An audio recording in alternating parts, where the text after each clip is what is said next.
Hi అండి, నేను మీ Uma. Welcome back to Uma vlogs. ఈరోజు వీడియోలో కాలీఫ్లవర్తో ఈజీగా పచ్చడి ఎలా చేసుకోవాలో చూపిస్తున్నానండి. ఎవరైనా సరే ఈ పచ్చడిని ఈజీగా పెట్టుకోవచ్చు. ఇప్పుడు కాలీఫ్లవర్ సీజన్ కదా, మార్కెట్లో ఎక్కడ చూసినా అవే కనిపిస్తున్నాయి కదా. మరి లేట్ చేయకుండా ఈ రెసిపీ చేసేద్దామా? మొదటిగా కాలీఫ్లవర్ని ముక్కలుగా కట్ చేసుకుని వేడి నీటిలో కడిగి ఒక పొడిగుడ్డతో తడి లేకుండా ప్యాన్లో ఆరబెట్టుకోవాలి. తర్వాత ఆవాలు,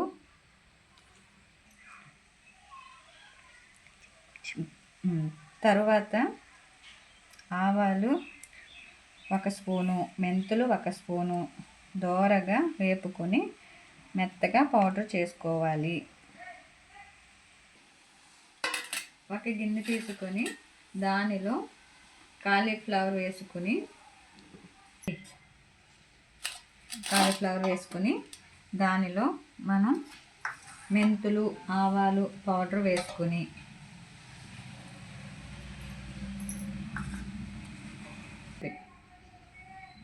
హాఫ్ గ్లాస్ కారం,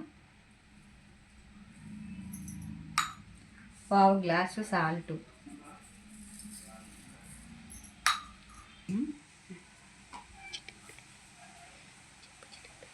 చిటికెడు పసుపు వేసి బాగా కలుపుకోవాలి. అన్నీ మిక్స్ అయ్యేలాగా బాగా కలుపుకోవాలి.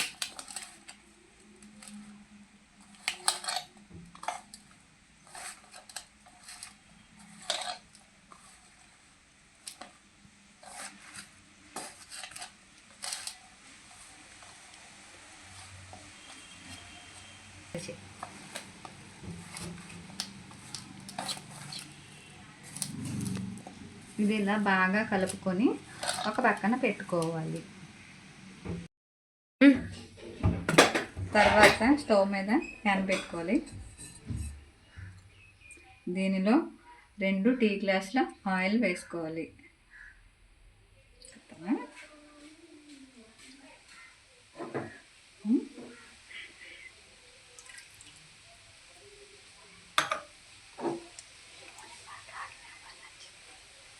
నూనె వేడెక్కాక పోపు దినుసులు, దంచి పెట్టుకున్న వెల్లుల్లి, కరివేపాకు, ఎండుమిర్చి, జీలకర్ర, ఆవాలు, శనగపప్పు, మినపప్పు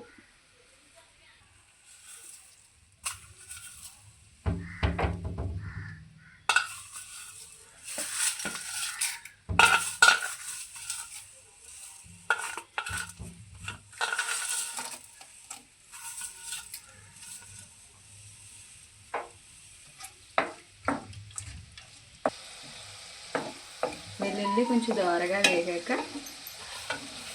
ఎండుమిర్చి,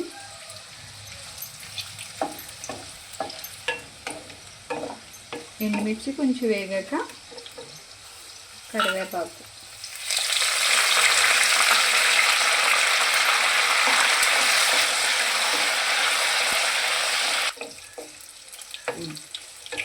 బాగా వేగాక స్టవ్ ఆఫ్ చేసుకోవాలి.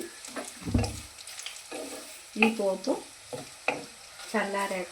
బాగా చల్లారాక అప్పుడు పచ్చళ్ళలో కలుపుకోవాలి. ముక్కలు బాగా కలిసాయి. దీనిలో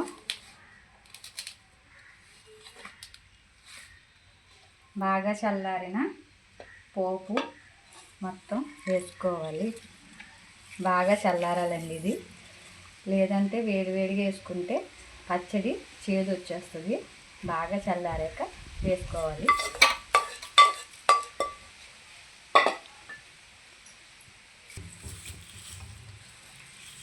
ఈ మిశ్రమాన్ని బాగా కలుపుకోవాలి.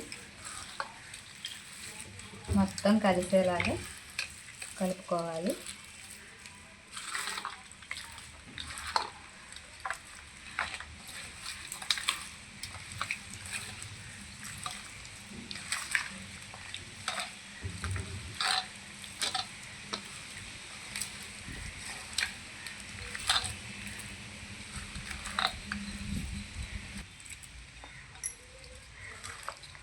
బాగా కలిసేలాగా కలుపుకొని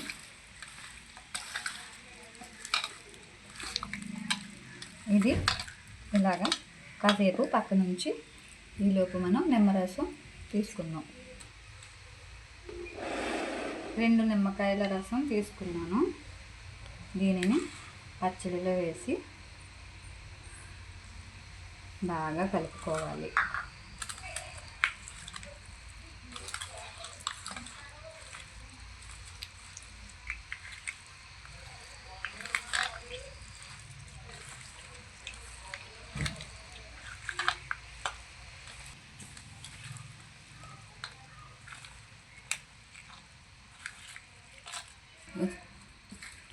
ఇప్పుడు పచ్చడి రెడీ అయిపోయింది.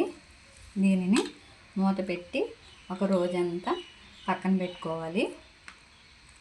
తర్వాత దీనిని ఒక గాజు సీసాలో నిల్వ ఉంచుకుంటే 1 మంత్ లేదా 2 మంత్స్ అలా నిల్వ ఉంటుంది.